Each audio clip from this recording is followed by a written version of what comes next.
So just to recap on this small teams project, so this piece of equipment, as we know, has come from Insulated Tools, our friends over in East Grinstead.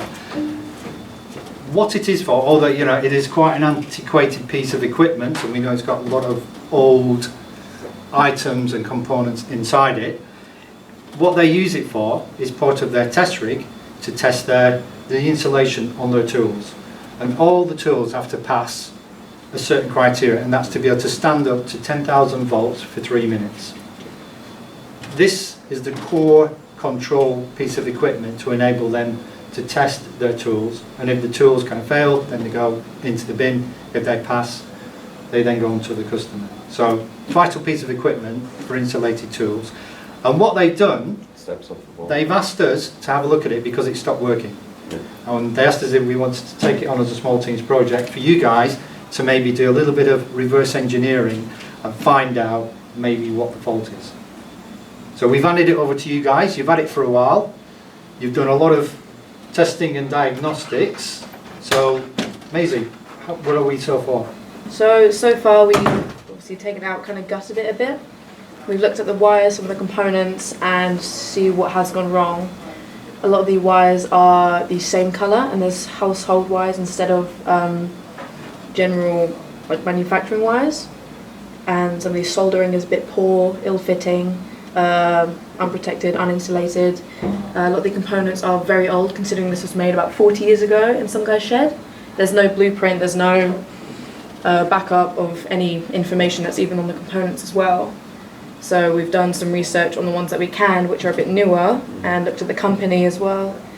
Gone back to see if there's any kind of information on them. The best bet we've had for those is secondhand, stuff like eBay, Facebook, or various other websites and companies, and there's not enough. Yeah, it's rare.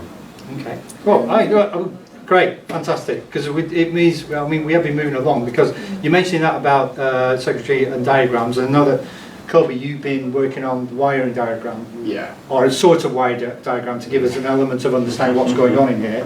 And how have you found that? Difficult.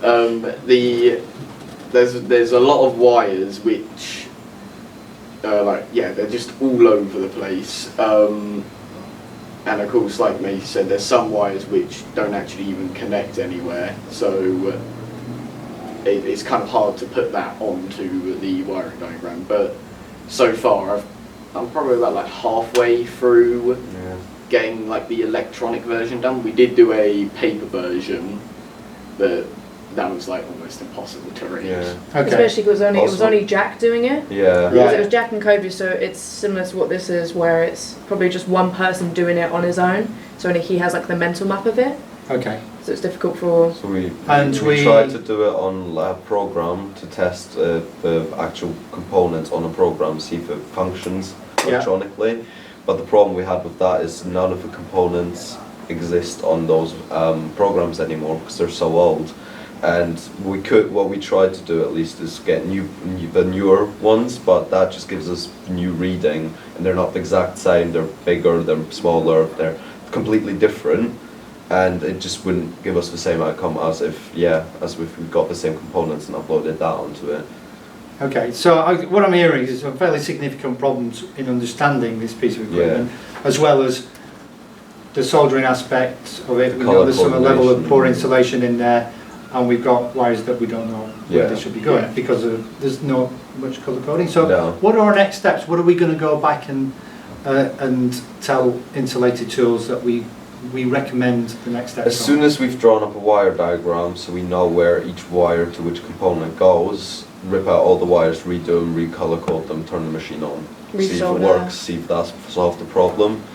If that hasn't, then we're basically back to square one, testing different again what it could be. If it was a component, something else maybe. But yeah, that would be next steps for now. Cool, good.